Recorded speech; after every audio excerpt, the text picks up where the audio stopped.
नमस्कार, मैं हूं आकिल हुसैन और आप सभी का स्वागत है टीवी 9 राजस्थान के स्पेशल शो 8 पीएम में। इस शो में हम बात करते हैं हर सियासी और गैर सियासी बड़ी खबरों की जो राजस्थान में सबसे ज़्यादा चर्चा में रही। और बीते 2 दिनों से राजस्थान में सबसे ज़्यादा चर्चा में है भजनलाल कैबिनेट का एक फ़ैसला। ये फ़ैसला ऐसा है कि इसकी शायद जिस तरह विपक्ष अब पक्ष पर वार कर रहा है, सत्ता पर वार कर रहा है, उसको देखकर तो ऐसा लगता है कि ये मुद्दा पूरे 4 साल गरमाने वाला है और अगले चुनाव से पहले भी ये मुद्दा गर्माहट बनाए रखेगा। तो देखिए, राजस्थान में एक तरफ कड़ाके की ठंड है पूरे देश में और राजस्थान में कई जगह बर्फबारी की भी खबरें सामने आ रही, लेकिन इस बीच सियासी पारा जो है वो कैबिनेट के उस फैसले ने बढ़ा रखा है। कैबिनेट में दरअसल भजनलाल सरकार की फैसला लिया गया जिलों को लेकर, जो कि पिछले 1 साल से लंबित है। इससे पहले जब गहलोत शासन था 2023 दिसंबर से पहले तक, तब गहलोत के राज में 17 नए जिले बनाए गए थे। इसको लेकर भाजपा ने उस वक्त कई वार किए थे कांग्रेस की उस वक्त की सरकार पर, और इसके बाद तब से लेकर अब तक ये फैसला लंबित था।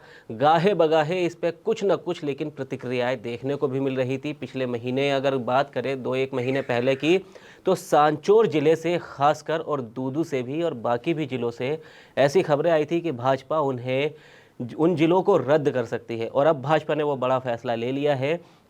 भाजपा ने यानी कि सत्ता ने, भजनलाल सरकार ने 9 जिलों को रद्द कर दिया है, 3 संभाग भी रद्द कर दिए गए हैं, जिसके बाद अब राजस्थान में गहलोत राज के 17 में से 8 जिले जस के तस यथास्थिति में बने रहेंगे और अब कुल 7 संभाग राजस्थान में कुल मिलाकर होंगे।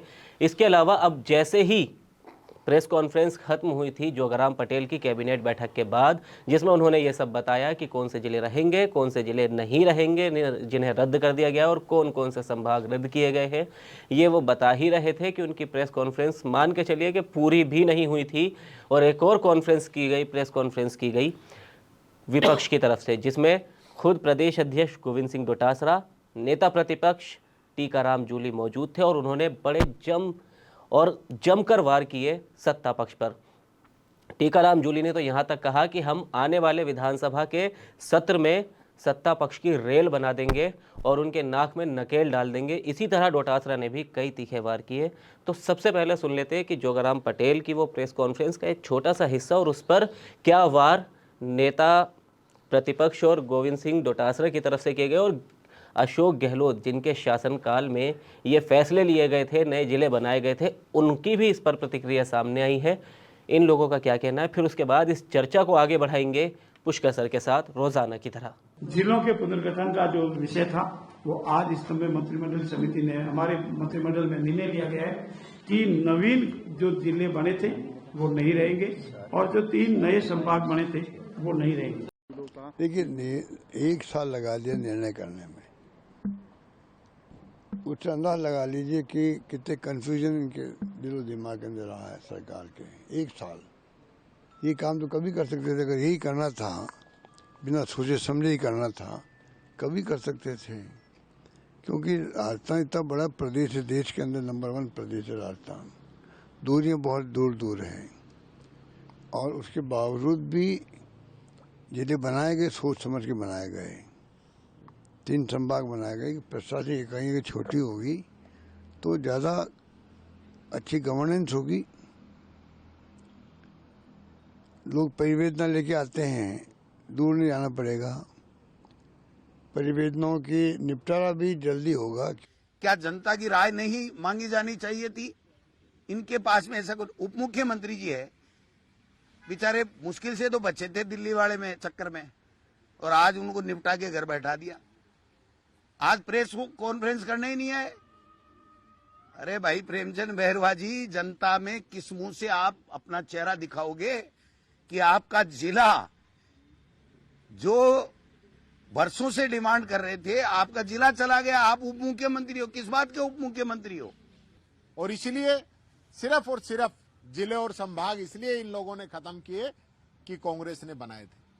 कांग्रेस तो और भी बनाएगी, कांग्रेस इनको भी वापस बनाएगी। मैंने पहले भी कहा था कि अगर आपको लगता है कि हमने जिले ठीक नहीं बनाए, कोई आपको कमी लगती है, आप सीमाओं में संशोधन कर लीजिए। आपको लगता है हमें और जिले बनाने चाहिए, क्योंकि आज भी मैं मानता हूं राजस्थान के अंदर अगर आप भौगोलिक दृष्टि से इसको देखेंगे तो 5-7 जिलों की और आवश्यकता है। आप उनको बनाइए ताकि लोगों को त्वरित न्याय मिल सके, उनको विकास हो। मैं ये कहना चाहूंगा, अध्यक्ष जी ने जिस प्रकार से कहा है कि 1 तारीख के बाद में जन आंदोलन छेड़ेंगे, मैं भी ये कहना चाहूंगा कि अभी विधानसभा सत्र आने वाला है, अगले महीने से विधानसभा में इनकी रेल बनाएंगे हम, रेल इन जिलों के नाम पे। तो सुना आपने किस तरह एग्रेसिव मोड में ये तीनों नेता नजर आ रहे हैं। हालांकि सचिन पायलट सर अभी तक उनका कोई इस पर बयान सामने नहीं आया, लेकिन सबसे पहले मेरा सीधा सवाल आपसे यही है कि इसके पीछे राजनीतिक मायने क्या है, क्या सोचते हुए भजनलाल सरकार ने ये लिए। क्योंकि देखिए कई जिले ऐसे हैं जो छोटे हैं, जैसे कि दूदू सबसे छोटा जिला माना जा रहा था जिसकी 3 लाख के लगभग आबादी बताई जा रही थी, लेकिन इसके अलावा और भी कई जिले थे जिन्हें निरस्त कर दिया गया है। तो इसके पीछे क्या वजह है सत्ता पक्ष देखिए की? पूरी तरीके से सियासी वजह है, सियासी वजहों से बना था और सियासी वजहों से ही खत्म कर दिया गया। जी, ये अब तक का सबसे बड़ा फैसला माना जाएगा भजनलाल सरकार का। और एक तरीके से अब भजनलाल शर्मा ने अपनी असर्शन जिसको कहा जाए कि अपनी पावर दिखानी, उन्होंने कहा था कि ये जिले खत्म होंगे, कितने होंगे, लगातार हम लोगों ने बयान देखा, सब हुआ। कांग्रेस शुरू से विरोध कर रही थी, अभी भी कर रही है, लेकिन यहाँ पर सीएम भजनलाल शर्मा ने बड़ी चालाकी से या वो गढ़ नहीं छुए जैसे वो खुद भरतपुर से आते हैं। डींग जिले को उन्होंने नहीं खत्म किया जी। अब भाई आपने डींग नहीं किया तो बाकी 7 क्यों खत्म किए? सांचौर में भाजपा के लोगों ने इस्तीफे देने शुरू कर दिए, प्रदेश अध्यक्ष, और हाईवे जाम होने लगा है। लेकिन सरकार ने आज नोटिफिकेशन जारी कर दिया, कई जिलों की सीमाएं बदल रही हैं। और इस पे चर्चा करने से ज़्यादा अब इम्पैक्ट पे चर्चा करें हम अखिल तो ज़्यादा अच्छा रहेगा, क्योंकि सरकार ने जो गहलोत सरकार गई थी उन 17 जिलों में राजस्व या डीएम कहें वही रहा था जो पुराने जिलों का था। तो इसको अगर सरकार चाहती तो आगे बढ़ाती, तो नहीं बढ़ाया, लेकिन 10 जिले बनाए रखे, 7 जिले खत्म किए हैं। जी, 9 जिले खत्म किए और 8 जिले बनाए रखे। हाँ जी, 9, 8, 17 जी। अब 41 जिले हो गए। लेकिन सियासी तौर पर यह फैसला पहले साल लिया गया है। अब भजनलाल सरकार के लिए फायदेमंद क्या है मैं ये बता दूं जी। अभी कितना भी विरोध प्रदर्शन कर लीजिए, कुछ भी कीजिए, सरकार बजट लेके आ रही है, वो बजट में प्रावधान देगी, उससे विकास होगा। और अपने विधायकों को इसीलिए अपने जो इसमें डिप्टी सीएम प्रेमचंद बैरवा की सीट गई जी, जिला उनको था, लेकिन वहाँ वो जयपुर ग्रामीण है या जोधपुर ग्रामीण है, लोगों का मानना था कि ये हम इसी से जुड़े रहें तो ज़्यादा अच्छा जी। लेकिन और जगह संचौर है, जो सीकर का जिले से कटे थे वो है, वहाँ पर मारवाड़ में भाजपा मजबूत थी जी। लेकिन जहाँ कांग्रेस ने बनाए और हार गई कांग्रेस जिला बनाने के बाद भी, तो उन्होंने उस जिले को नहीं छुआ, बोले ये हमारे और मजबूत गढ़ हो जाएगा। तो जो मैं सफलता की बात कर रहा था वो सीएम भजनलाल के पास ये टाइम है और राजनीति में टाइम होता है। आप देखिए ना विरोध कितना चलेगा भाई, बयानबाजी हो गया, वो उन्होंने अपना कर दिया, नोटिफिकेशन जारी हो गया, काम शुरू हो जाएगा।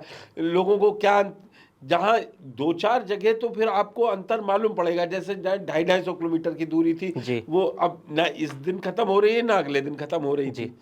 तो इसलिए भजनलाल सरकार का ये सबसे बड़े फैसला होने के साथ साथ उन्होंने इसके राजनीतिक फायदे और नुकसान को भाप लिया था कि हाल में कोई चुनाव नहीं है जहाँ गुस्सा दिख सके इन संभाग में, और खुद जो वो अपने क्षेत्र से आते हैं उन जिलों को बरकरार रखा है।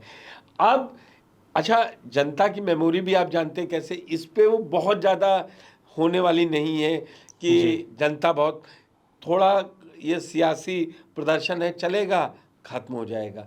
लेकिन इसका अब चौथे साल जो आप कह रहे थे 4 साल चलेगा, अगर चलता रहा और कांग्रेस ने मुद्दा जिंदा रखा, वो अहम पे लगा कि वाकई में, तो उन करीबन 17 से 18 सीटों पे अंतर पड़ जाएगा। जी ये बड़ी बात है। जी अब लेकिन उतने दिन ये 8 सीटों पे जिले बंद होने पर इतनी सीटों पे असर पड़ता है, कांग्रेस कैसे उसको मतलब समझेगी, कांग्रेस इस आंदोलन को कितनी दूर तक ले जाएगी, कांग्रेस बजट सत्र में हंगामा तय है, बजट सत्र में इसको कैसे जी इनको घेरेगी और उसको जनता का रिस्पांस क्या मिलता है, जी। ये बड़ी बात है। देखिए, आप हमेशा कहते हैं पुष्कर सर कि राजनीति जो है परसेप्शन का खेल है। अब देखिए, जब ये फैसला नहीं हुआ था, जब मदन राठौड़ नए नए प्रदेश अध्यक्ष बनाए गए थे, तो उनका बयान सामने आया था, जिसके बाद से ये विवाद असल में शुरुआत हो। और जो बीजेपी के, अभी आपने भी बात की, मैंने भी बात की, कि बीजेपी के ही कई नेताओं ने इस्तीफे और लेटर और ये सब चीज़ें देखने को मिली थी। चाहे सड़क पे तो खैर बात की बात है, अपने ही बीजेपी नेताओं ने इसका विरोध किया था। लेकिन अब परसेप्शन एक तरफ से तो यह है कि जिले देखिए ख़त्म कर दिए गए, वो तो प्रतिक्रियाएं सामने आ रही है विपक्ष की भी और कुछ आम लोगों की भी। लेकिन इसके साथ ही देखिए, जोगाराम पटेल ने भी एक वीडियो शेयर किया। अब उसमें क्या आ रहा है कि नहीं, ये आपने अच्छा काम किया और इससे आम जनता को फ़ायदा होगा, और जो बिल्डर है, प्रॉपर्टी डीलर है, उनको, जो बड़े उद्योगपति है, उनको नुकसान होगा, सिर्फ वो ही उसका गम मना रहे हैं। तो ये परसेप्शन एक, तो इसके पीछे क्या ये 4 साल तक एज इट इज़ चल पाएगा जैसा कि अब है, या पहले था? 4 साल बड़ा लंबा समय हो जाता है। देखिए, ये कहीं ना कहीं उनकी दूर की सोच भी कही जा सकती है भजनलाल शर्मा की। इसके अलावा एक चीज़ जो हमेशा अभी इस प्रेस कॉन्फ्रेंस या कैबिनेट मीटिंग के बाद से विपक्ष उठा रहा है कि मध्य प्रदेश जहां इनकी सरकार है, वहां तो 55 जिले, जबकि वो इससे छोटा है। जबकि छत्तीसगढ़ कटने के बाद 55 जिले बचे, तब तो और ज़्यादा हुआ करते थे जब तक छत्तीसगढ़ नहीं था। और यहाँ कुल 45, 44, 41 जिले यहाँ पर हो रहे हैं। तो इसकी क्या वजह है? देखिए, राजस्व पर तो असर पड़ता ही है, लेकिन कहीं ना कहीं जनता को भी जिले नए बनने से फायदा पहुंचता ही है। बिल्कुल। देखिए, जब जिला नया बनता है तो वहाँ कलेक्ट्रेट, अब एक बड़ी जगह पे आप अगर कोई चीज़ संभाल लें, कप्तान बैठा है इस कोने में कुछ हुआ, अब वो मान लीजिए दुद्दू था, वो 3 लाख की आबादी का था, छोटा जिला है तो वो सबसे इंटरेक्शन ज़्यादा हो सकता है। छोटे जिलों के का कारण ये था कि आप वहाँ रोजगार, अगर वो सरकार के ऊपर बोझ बढ़ता जाता है कि उस जिले से कितने रोजगार हैं, क्या है, सारा चीज़ देखना पड़ता है, दे रहे हैं इस जिले में इतनी, तो सरकार कभी कभी ये स्टेप उठाती है। वैसे छोटे जिलों से फ़ायदा ये होता है कि आम लोगों को सहूलियत होती है, लेकिन उस सरकार के खजाने पर भारी बोझ होता है। जी, लेकिन सर इसके अलावा वैसे तो ये मुद्दा अभी छाया रहा और मुझे लगता है आगे छाया रहने वाला है। सर, प्रेमचंद बेरवा का भी आपने नाम लिया, गोविंद सिंह डोटासरा, टीकाराम जूली ने उन पर भी निशाना साधा कि उनसे क्यों नहीं प्रेस कॉन्फ्रेंस करवाई, कि वो क्यों नहीं बचा पाया अपना जिला, कि वो सामने तक नहीं आ पाए। अब वो मैंने कहा ना, ये प्रदर्शन, ये सारी चीजें सियासी हैं। लेकिन क्या आपको लगता है सर, इस पे अगर भजनलाल सरकार ज्यादा घिरी तो क्या यूटर्न भी लिया जा सकता है? नहीं, मैं स्पष्ट कर दूं आपको, इस पे यूटर्न का कोई सवाल ही नहीं, क्योंकि वो कहीं ना कहीं देखिए एक छवि ये भी बनी हुई थी भजनलाल सरकार की, जो विपक्ष हमेशा बनाने की कोशिश कर रहा था। विपक्ष का काम है सत्ता पक्ष को घेरना अलग अलग मुद्दों पर, तो वो पर्ची सरकार, पर्ची सरकार, पर्ची सीएम हमेशा करता है। अभी भी देखा आपने किस तरह जब वो अंबेडकर और अमित शाह वाला विवाद हुआ तो भजनलाल शर्मा ने भी जयपुर आके दिल्ली दौरा किया और उसके अगले दिन आके उन्होंने प्रेस कॉन्फ्रेंस की, तब भी उन्होंने पर्ची सरकार के उन्होंने पर्ची दी, जाओ जाके प्रेस कॉन्फ्रेंस करो। तो अब इस बात को कहीं ना कहीं ये लिया जा रहा है कि कहीं ना कहीं परसेप्शन बदलने की भी कोशिश है, कि एक बड़ा फैसला भजनलाल सरकार ने लिया है। भजनलाल सरकार का ये अब तक का सबसे बड़ा फैसला है जी, और इस फैसले को रोल बैक का सवाल ही नहीं है जी। और कोई बीजेपी के अंदर जिला स्तर के कार्यकर्ताओं में है, लेकिन किसी मंत्री ने विरोध नहीं किया है। जैसे प्रेमचंद बैरवा, डिप्टी सीएम का आपने नाम लिया, सब लिया, लेकिन कहीं कोई विरोध इतना बड़ा नहीं है।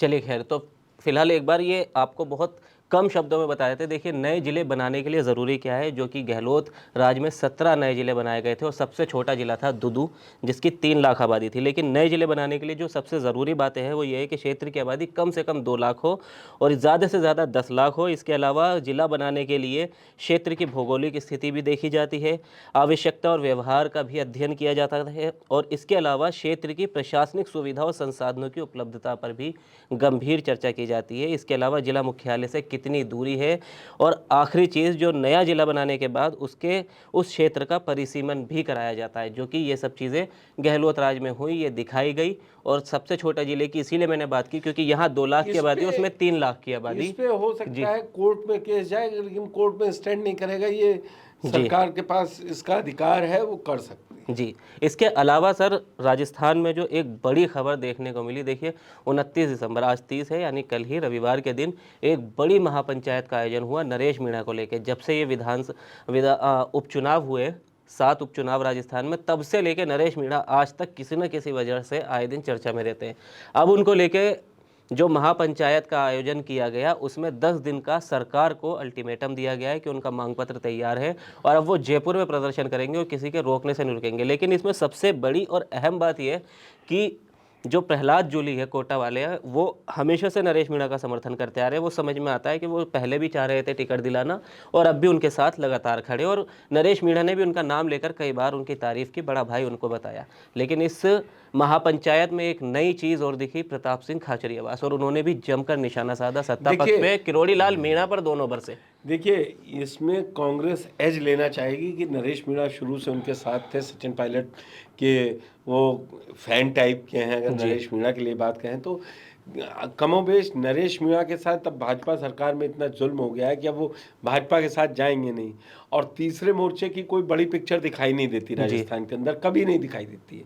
तो इसलिए नरेश मीणा के साथ अभी कांग्रेसी भी दिख रहे हैं। जो हुआ सो हुआ वहाँ पे जी। दौसा ये जीत गए, लेकिन सवाई माधोपुर जिले की हार गए देवली उनियारा सीट जी।